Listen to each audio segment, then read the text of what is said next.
Bonjour à toutes et à tous et bienvenue une nouvelle fois sur le plateau de Ma Santé au Top, votre émission qui aborde de divers sujets de santé. Découvrons tout de suite ensemble le thème du jour. Vous l'avez découvert, aujourd'hui nous allons parler d'enfants et des émotions. Et pour ce thème où nous parlons d'enfants, je suis en compagnie de mon acolyte de pédiatrie, docteur Priska. Mais aujourd'hui, attention, elle aura un peu la double casquette, pédiatre, mi-maman, un Ouais. petit peu. Ça va, c'est bien, non? Oui, ça va, je te prends. Comment tu vas, Priska? Je vais très bien, merci Merci Germaine. encore d'être venue encore une Avec fois plaisir. encore pour parler de pédiatrie, d'enfants et aujourd'hui d'enfants et d'émotions. Oui. Donc vraiment, merci beaucoup en tout cas pour ta présence. Et donc aujourd'hui, pour ce thème, on sera avec Claise. Bonjour Claise. Bonjour Javan. Alors, je vais te laisser te présenter rapidement. Alors, moi je suis Claise, je suis épouse, maman, je suis auteure et je suis puéricultrice dans mon quotidien. Voilà. Ok, et tu sers Et avec je les sers enfants. avec les enfants. Voilà, c'est mon premier ministère. Donc, je sers avec les enfants depuis quelques années déjà. Oui, voilà, donc tout plein de casquettes, beaucoup de casquettes Beaucoup de pour casquettes, Claise. effectivement. Et on voit aussi donc tu es vraiment spécialisée, enfin tu baignes dans cet univers de l'enfant, d'accompagner les enfants, enfin au quotidien tu es Tout vraiment à fait, entourée d'enfants c'est à mon chaque heure. univers, C'est ton au univers. quotidien, tout le temps, Tu as effectivement. toujours été justement poussée vers les enfants depuis ton enfance, ton adolescence? Non, pas forcément. Au départ, non. Je crois que c'est vraiment le fait de servir à l'église, à l'école du dimanche qui m'a fait découvrir cette passion-là il y a quelques années. Donc d'où, ce qui m'a poussée à faire une reconversion professionnelle, il y a 2 ans. Oh. D'accord. Ah oui, tu as fait une Mmh. reconversion professionnelle. Exactement, parce Tu que, faisais quoi avant, si c'est pas indiscret? à la base, je suis diplômée en gestion du tourisme. Donc je travaillais plus admin, en agence de voyage, la banque. D'accord. Et puis, par la passion, par le battement de cœur, Mmh. je me suis rendu compte que c'était plus fort que moi. Donc j'ai Mmh. dû aller réétudier. Je retourne à l'école pendant 2 ans et depuis bientôt 2 ans, je suis dans le monde de la petite enfance. Mais ça a commencé avec le service à l'église. Waouh, waouh, mais quel beau parcours! Ouais.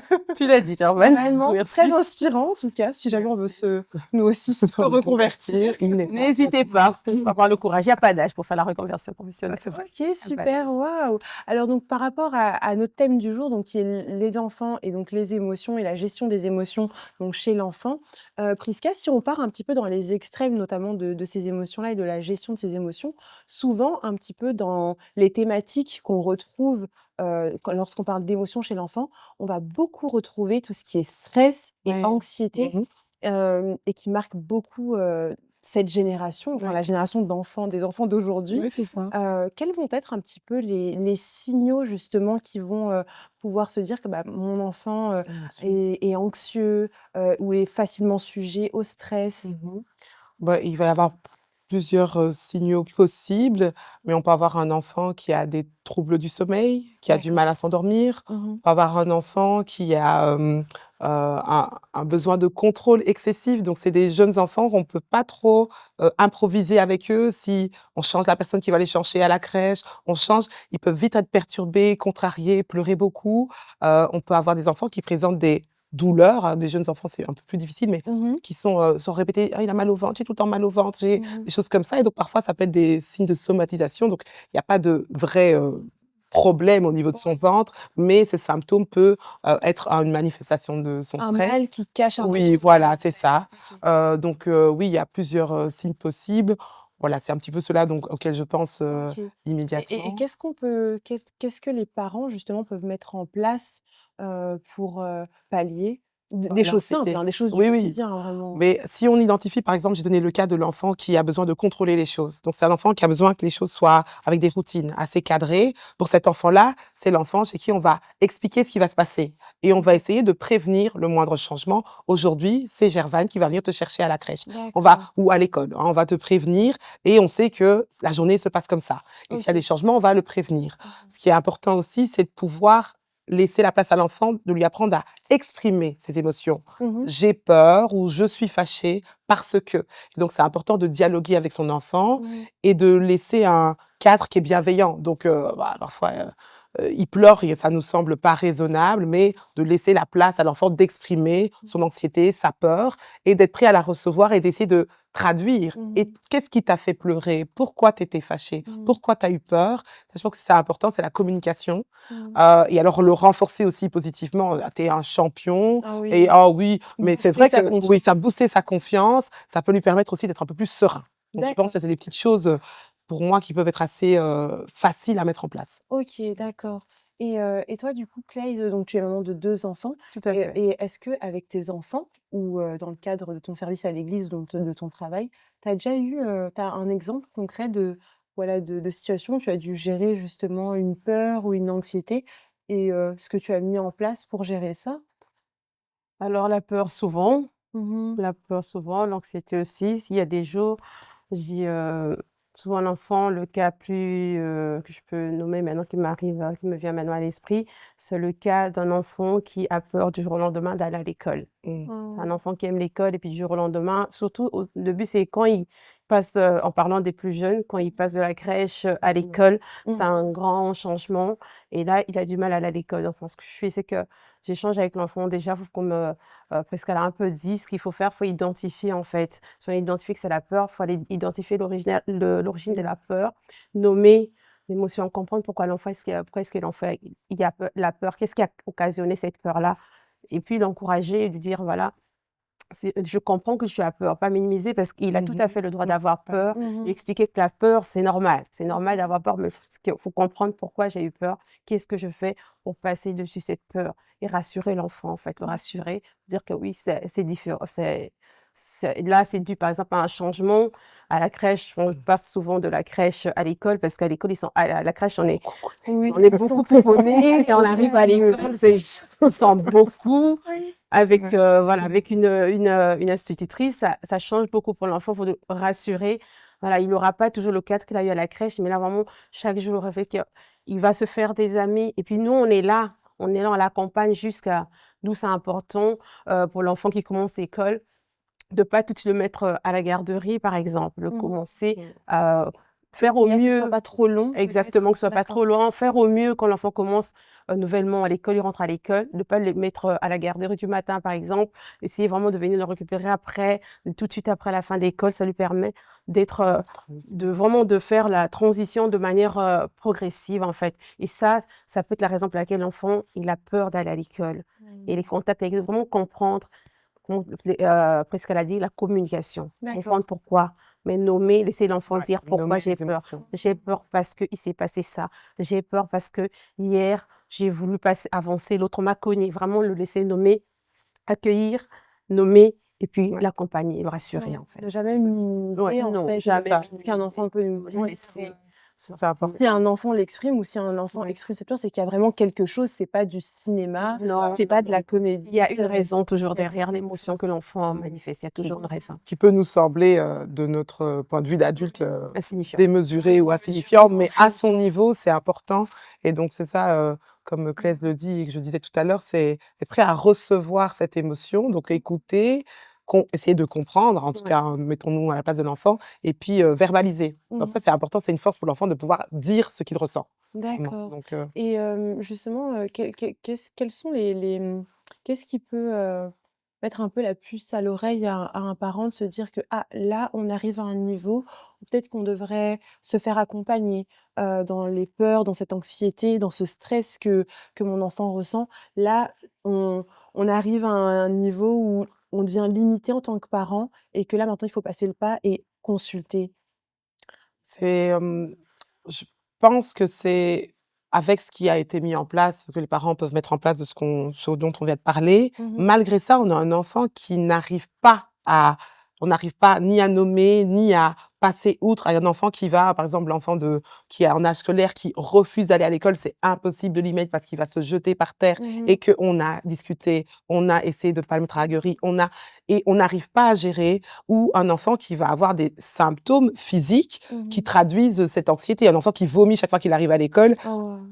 OK, il Ouais. y a peut-être une peur, peut-être que c'est pas quelque chose mais Mmh. s'il y a une traduction physique, donc il y a une somatisation, donc le mal-être de l'enfant se traduit par des symptômes, je pense qu'il faut quand même pouvoir explorer ou en tout cas au moins consulter pour essayer de voir si on peut il y a lieu d'aider ou ses parents et cet enfant, quoi. Je pense que si c'est un peu démesuré, on sait qu'il y a beaucoup de il y a de l'anxiété, il y a de la peur, les changements sont difficiles à gérer, mais je crois que si les émotions entraînent, un quotidien qui est difficile à je peux pas dire supporter, mais un quotidien qui devient difficile tous les jours Mmh. à cause de ces émotions, à mon avis, ça vaut la peine d'en discuter avec un professionnel de la Un santé, ouais. professionnel de la santé. OK, super et justement, donc on sait que, dans voilà, dans tout ce qui va être anxiété, dans la gestion des émotions, il y a des éléments, des choses on a dit, hein, qu'il y a des enfants les enfants ont besoin d'un cadre. Ils ont besoin d'un cadre pour, bien fonctionner, bien évoluer et notamment, par exemple, si on va un petit peu sur le sujet du sommeil, Mmh. est-ce que le sommeil joue a une part aussi, assez importante dans cette bonne gestion, Oui. dans ce bon cadre, de la bonne santé émotionnelle de nos enfants. Oui, oui, tout à fait. Le sommeil est super important pour les enfants, pour nous aussi, pour tout le monde. Pour tout le monde. Le sommeil est important, mais pour les enfants, en fait, ça va vraiment faire partie de leur développement. Pour, OK. assurer un bon développement à l'enfant, le sommeil va jouer une partie importante. Mmh.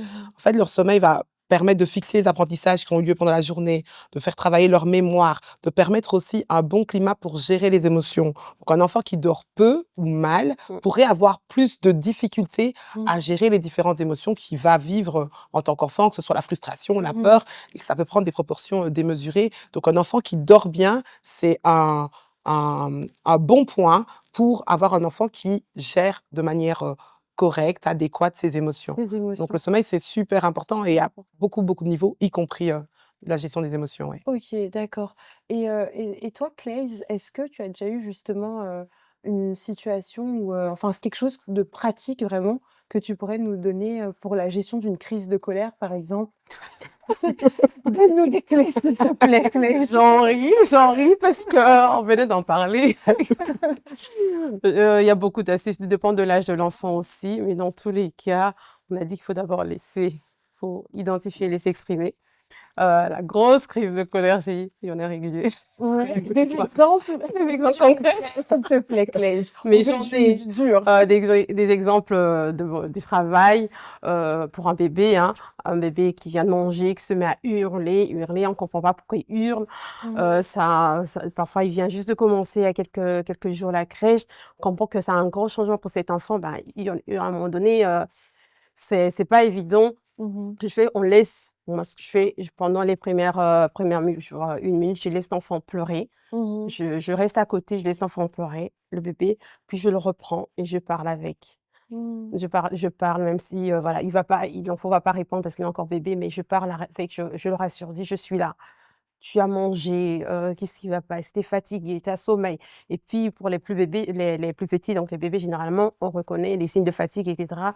Parfois l'enfant va se mettre en colère parce qu'il est simplement fatigué, il a mangé, on l'a changé, OK, mais là il est fatigué ou simplement on était sortis, on n'a pas respecté son rythme de sommeil, on a parlé de sommeil tout à l'heure. Oui. L'enfant, il pique une crise simplement parce qu'il a pas eu sa sieste au bon moment et nous, on a pensé à nous.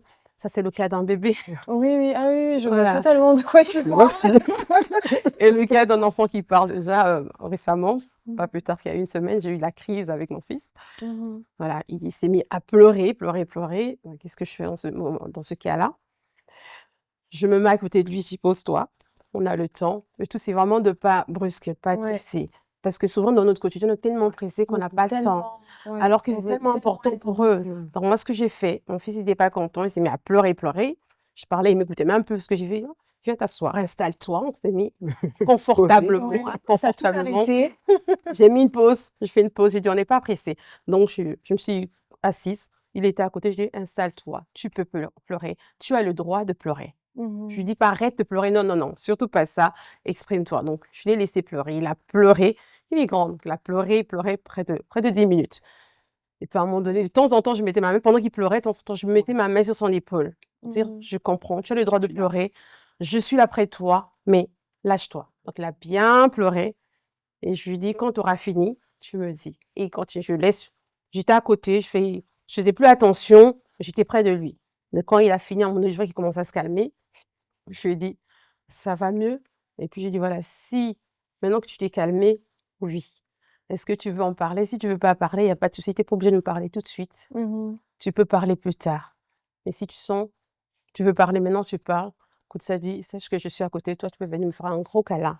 Mmh. Voilà. Ou simplement lui dire: «Tu sais pas te calmer». Si là, je l'ai fait parce que voilà, on était à l'extérieur. Sinon autrement, soit à la maison, tu dis: «Tu peux aller pleurer dans la chambre, tu peux taper dans le mur, un coussin, comme tu veux. Tu as le droit de t'exprimer. Quand tu as fini, que tu sens que tu es prêt de parler, tu viens, on va parler, tu vas m'expliquer, tu vas mettre les mots». L'aider à mettre les mots, en fait, parce que Ouais. parfois, il fait cette crise parce qu'il sait pas mettre les mots. Donc Mmh. l'aîné, lui dire: «Voilà, je comprends que tu es en colère.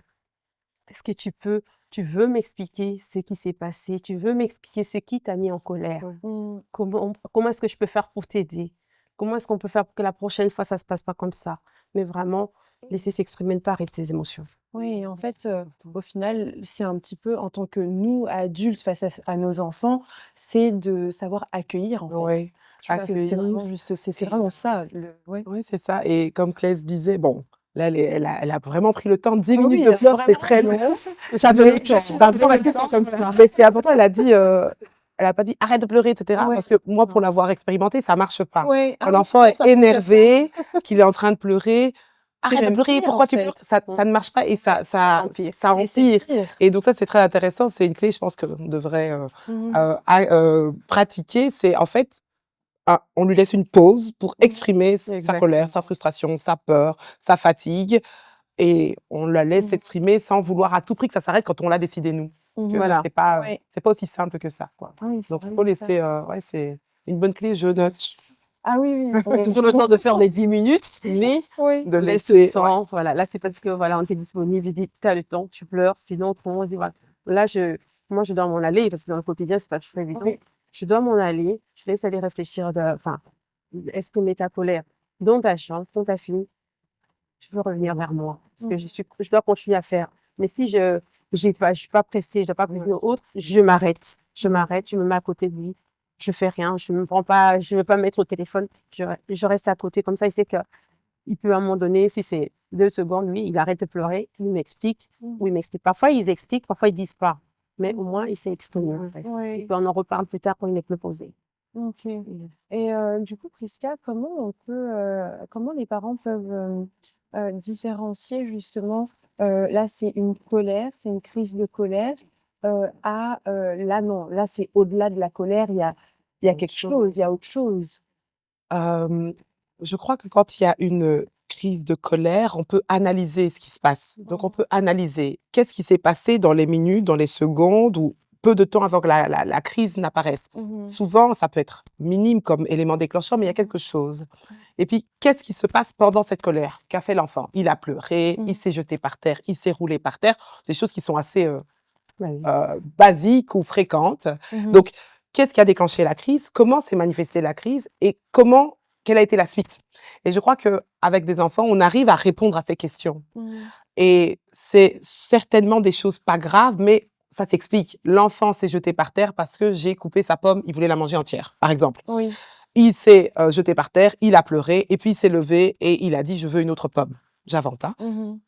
Il y a une séquence qui est comme logique. Je crois que si les crises de colère sont déclenchées, on ne sait pas par quoi, elles ne s'arrêtent pas, elles se manifestent par des choses excessives. L'enfant se fait du mal, se tape la tête au mur, veut mordre, veut à tout moment Mmh. et que ça dure dans le temps et que c'est récurrent et que c'est pas ça ne semble pas toujours logique. On n'arrive pas À peut-être que expliquer à la situation. expliquer et que ça prend des proportions démesurées qui mettent l'enfant en danger ou le parent ou son entourage. À mon avis, là, c'est peut-être quand même une petite signal d'alarme qu'il y a peut-être quelque chose à gérer Mmh. en différemment, quoi. D'accord, Ouais OK. et Et consulter peut-être oui, à alors, ce moment-là. son pédiatre, discuter aussi déjà avec les puéricultrices de la crèche Et et voir l'école un petit aussi, peu hein, parce l'école. que souvent ça se joue beaucoup aussi avec l'école parce que Mmh. tout c'est comme Priscilla a dit, aller chercher à comprendre les séquences qui ont précédé cette Ouais. colère, en fait.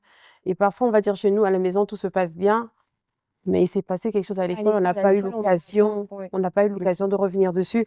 Donc peut-être prendre le temps d'aller discuter, demander. Moi, ce que je fais généralement, c'est je vais à l'école la prochaine fois que je suis pas pressée, je demande à la maîtresse: «Est-ce que ça se passe bien ici ces derniers jours? Mmh. Est-ce qu'il y a pas quelque chose qui a changé?»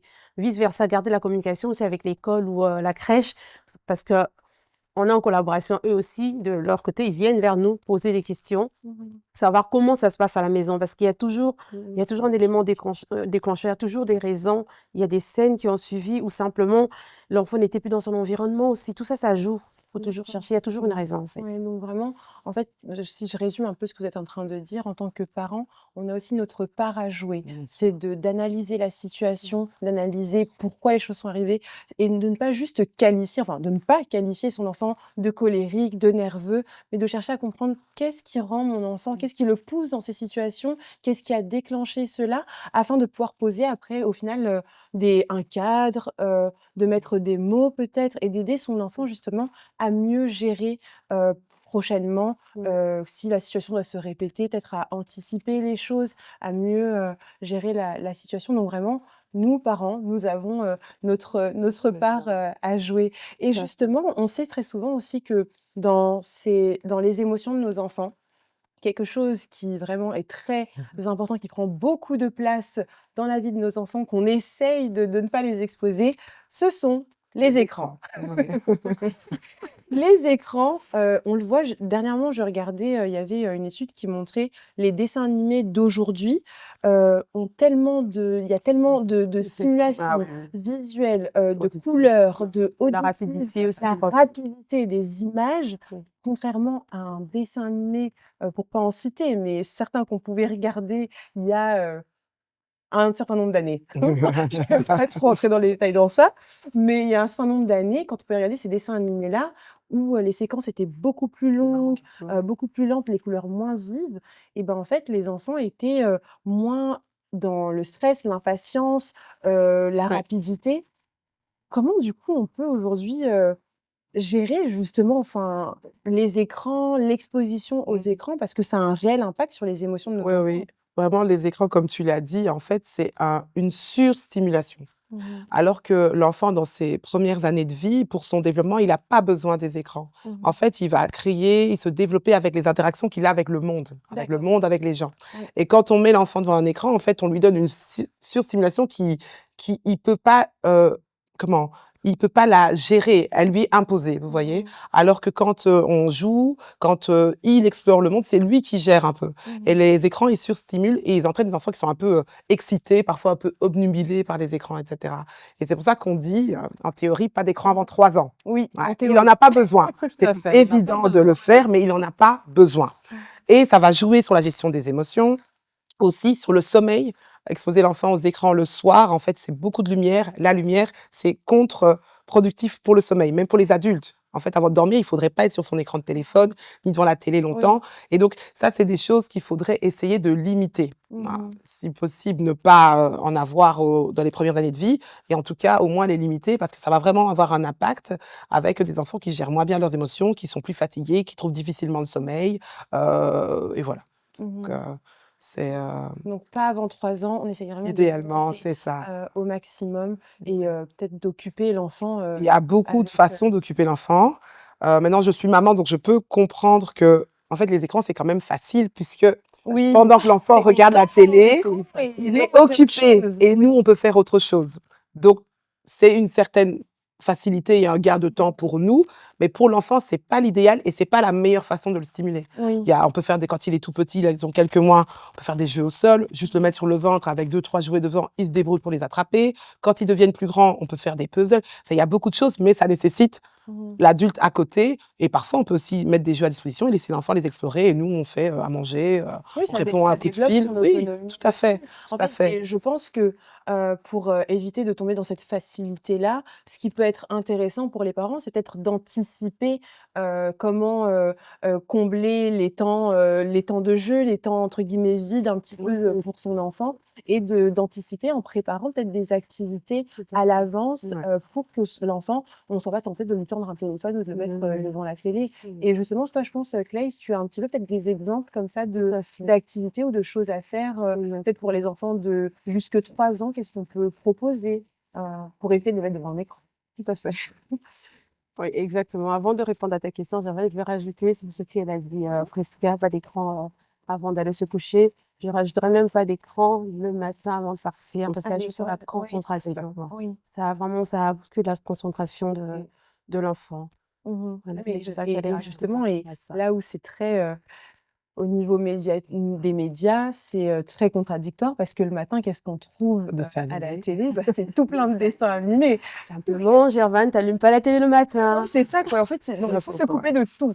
On Oui, n'allume pas voilà. la télé le matin, quoi. Voilà, donc c'était juste, pour Conseil. rajouter d'abord Mmh ça, mh. je n'allume pas la télé. Moi, généralement, quand je suis à la maison, j'allume très rarement la télé. La télé, Très d'accord. rarement la télé. Ce qu'on Tu dit te disciplines Prisca, en fait toi-même. voilà, OK. comme dit Prisca, ça implique qu'il faut se rendre disponible. Ouais. Pour un enfant de moins de 3 ans, on va dire, on le met au sol. Il y a des blocs adaptés à leur âge aussi déjà. Il Mmh. y a des formes, il y a plusieurs jeux, des tissus, des livres en tissu aussi déjà à apprendre, Oui, oui. voilà, à l'enfant, ça lui permet en fait de découvrir les différentes matières, des livres et des livres en tissu, et des livres en carton qui sont encore plus solides. Alors on dit, bah, il va déchirer, c'est pas grave s'il déchire. Le tout, c'est qu'il soit pas devant un écran. Le tout, c'est l'occuper. Et puis, on dialogue, Mmh. on discute avec. Mmh. On lui met pas un téléphone, la musique. Prendre le temps, en fait, de parler avec. Si on ne sait pas, prendre le temps de lui parler, d'échanger. Parce qu'un enfant, même moins de 3 ans, il interagit avec nous. D'une Mmh. manière ou d'une autre, il interagit. Ça, c'est clair. Et ils aiment ça. Mmh. Rire quand on parle, le regard. Ça apprend aussi parce qu'aujourd'hui, j'ai remarqué, c'est que même les plus petits, on va donner à manger à un enfant, il va pas forcément te regarder. Oui. Ils ont tendance à être, les écrans jouent sur ça aussi. Donc, Mmh. on coupe les écrans pendant l'heure où on est en train de lui donner à manger, on discute avec l'enfant, il y a ces jeux, quand ils grandissent, il y a des puzzles. Quand ils sont plus grands, bah, il y a des écrans tactiles Mmh. effaçables. Mmh. Même 2 ans déjà, ils peuvent écrire sur ces écrans et Oui. puis vous effacer dessus. Pas besoin d'effacer, sinon ils continuent à gribouiller dessus parce qu'ils Oui. n'écrivent pas, ils gribouillent. Après, Mmh. vous effacez. Donc, au moins de 2 ans, dès que l'enfant peut toucher quelque chose, Mmh. on peut lui donner cette ardoise effaçable Mmh. qui n'a pas forcément trop de couleurs non plus. Quand on dit les couleurs, ça joue aussi sur la vue de l'enfant. Il y a les livres que j'ai déjà dit. Il y a le télécran pour ceux qui sont plus grands parce que ça stimule aussi. Je ne sais pas si vous connaissez le télécran. Non, je sais C'est pas.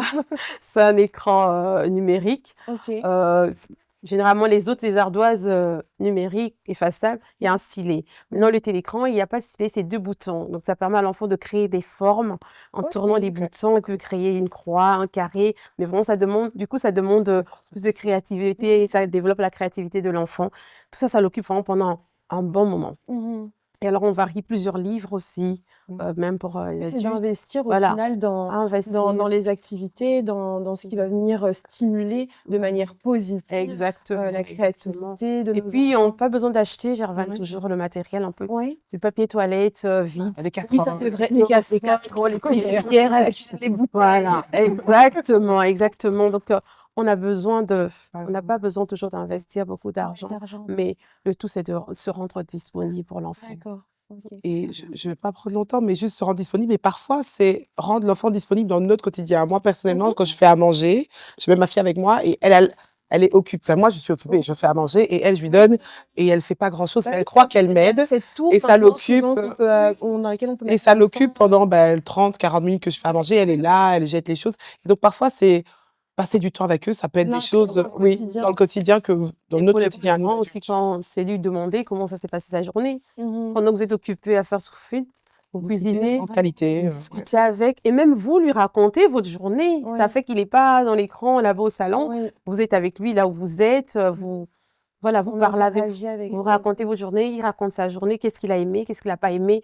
Ça fait déjà un quart d'heure Ouais. vite passé sans Ouais. écran. Oui, oui, oui. Ouais, ouais, c'est vrai. Super! Et alors juste vraiment pour, englober un petit peu tout ça, on a parlé donc de la gestion des émotions, du sommeil, donc ce qui pouvait altérer justement la bonne gestion des émotions, le sommeil, l'exposition aux écrans, mais en tant qu'enfant de Dieu, comment justement toi par exemple Laïs, tu apportes ce côté-là, tu parles des émotions avec les enfants, comment gérer leurs peurs en tant qu'enfant de Dieu. Comment tu fais justement pour, apporter un petit peu, ce côté, bah, voilà, spirituel?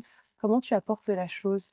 Alors déjà, ils sont petits, mais je leur dis déjà qu'ils sont enfants de Dieu. Ils doivent savoir déjà qu'ils sont enfants de Dieu. Ils ont été créés par Dieu Mmh. et qu'ils ne sont pas enfants de Dieu parce que maman ou papa est enfant de Dieu. Mmh. Ils sont dit que ce sont des créatures de Dieu. Ils leur fait déjà comprendre ça. Et en tant qu'enfants de Dieu, nous avons notre base, c'est la parole de Dieu. Mmh.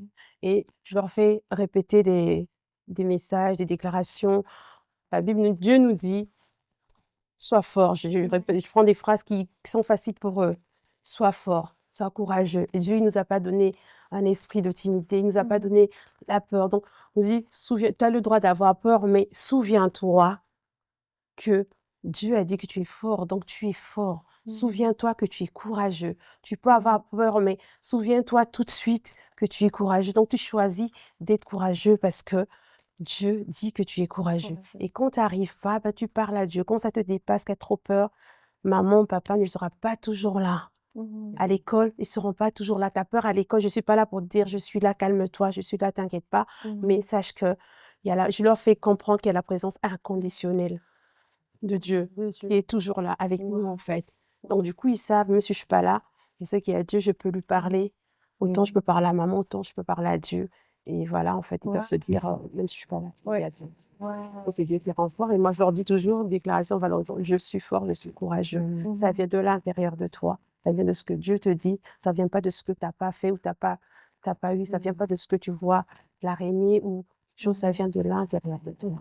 Voilà. Si tu ne crois pas, ben, tu parles à Dieu, il va te donner cette force que tu n'as pas. Donc, moi, quand je dépose les enfants à l'école le matin, situation difficile, quoi, je me dis, n'oublie pas, quand c'est compliqué, quand c'est difficile pour toi, demande de l'aide à Dieu. Demande de l'aide à Jésus. Dis à Jésus, tu as dit que je suis fort.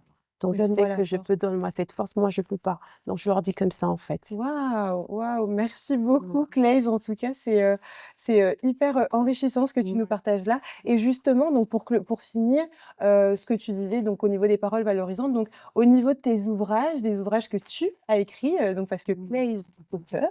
Attention, donc là, on a 3 ouvrages ici qu'on peut retrouver donc sur Amazon, c'est ça? Sur Amazon, ici à la librairie de l'église, les 2 premiers. Et les 2 derniers, on les a pas encore. On les a pas encore sur ici à l'église, mais on les a le lien de commande via la page Instagram Kids Values et aussi via moi directement également.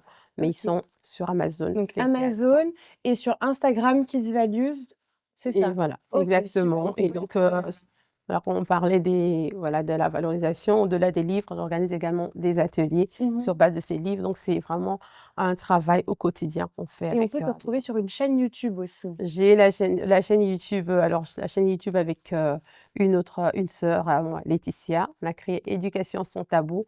Donc, c'est pour parler des émotions sans tabou, parler de tout ce qui concerne l'enfant sans tabou avec notre expérience de mère et de puéricultrice. Ok, super. En tout cas, merci beaucoup, Claise, Gervane. pour ta présence sur le plateau de Ma Santé au Top. Merci vraiment pour ton apport et ton expertise. En tout cas, c'est vraiment un plaisir. Merci à toi. Merci beaucoup à toi, Prisca, vraiment pour ta présence encore une fois et toutes tes clés, vraiment. Oh, Prisca, merci beaucoup. Avec plaisir, merci à toi, Gervane, merci. Merci à vous qui nous avez suivis. Vraiment, mettez en application toutes ces bonnes clés pratiques. On est ensemble, vraiment, on est ensemble. On a tous ces mêmes difficultés, ces mêmes challenges, vraiment ces mêmes challenges chez nous au quotidien à la maison. Donc vraiment, prenons les clés qui ont été partagées ici et mettons-les en pratique. Et justement, quand vous aurez réussi dans une des clés pratiques, dans les commentaires, dites-nous ce qui a fonctionné chez vous afin de partager, de s'entraider, se soutenir tous ensemble. Merci encore de nous avoir suivis pour une nouvelle émission de Ma Santé au Top. On se retrouve pour une prochaine émission au top de votre santé.